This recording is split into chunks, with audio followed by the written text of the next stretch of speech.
മെയിനായിട്ട് യൂസ് ചെയ്യുന്നത് dazzler eyeliner തന്നെയാണ്. അപ്പം ഇതാകുമ്പോൾ നമുക്ക് അഫോർഡബിളാണ്, യൂസ് ചെയ്യാനും പറ്റും. നല്ലൊരു ഐലൈനറാണ്. എനിക്ക് ക്യാമറ നോക്കിയിട്ട് ഐലൈനർ എഴുതാൻ ബുദ്ധിമുട്ട്, അപ്പോൾ ഞാൻ പോയി ഐലൈനറൊക്കെ എഴുതിയിട്ട് വരാം ഗൈസ്. ഇതാണ് നമ്മുടെ സാരി എന്ന് പറയുന്നത്. നല്ലൊരു സാരിയാണ്, അത്യാവശ്യം നല്ലൊരു ഗ്രീൻ കളറിലുള്ള നല്ലൊരു സാരിയാണ്. ഇതാണ് നമ്മുടെ സാരി കൊടുത്ത് ബ്ലൗസൊക്കെ ഇട്ടിട്ടുള്ള ആ ഓവറോൾ ലുക്ക് എന്ന് പറയുന്നത്. ദെൻ ഞാൻ പോയി ഹെയർ കെട്ടിയിട്ട് വന്നിട്ടുണ്ട്. ഒരു ടെമ്പിൾ ലുക്ക് ആയതുകൊണ്ട് ഒരു സിമ്പിൾ എലഗൻറ്റ് ഹെയർ കട്ടിങ്ങാണ്, ഞാൻ സ്റ്റൈലാണ് ചെയ്തേക്കുന്നത്. ദെൻ നമ്മുടെ ഹുഡയുടെ ആ ഒരു ലിപ് ഗ്ലോസ് ആണ് ഇടുന്നത്.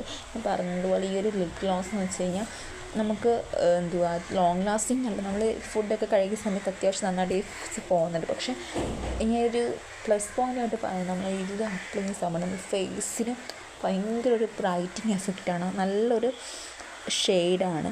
ദെൻ നമ്മൾ ജ്വല്ലറി, നമ്മൾ കമ്മലാണ്, 2 കമ്മലുണ്ട്. എനിക്ക് കൺഫ്യൂഷനാണ്. പക്ഷേ ഫസ്റ്റ് ഞാനിപ്പോൾ എന്തായാലും ജിമ്മിക്ക് നമുക്ക് എത്തുക, ജിമ്മിക്ക് ആയിരിക്കും കുറച്ചും കൂടെ സാരിയുടെ കൂടെ സെറ്റായിട്ട് പോകുന്നത്. അപ്പോൾ ഞാൻ ജിമിക്കിയാണ് ഈ ഒരു സിൽവർ ജ്വല്ലറി, ആ ഒരു സിൽവറിൻ്റെ ഒരു ജിമിക്കിയാണ് ഇട്ടിരിക്കുന്നത്. നെക്സ്റ്റ്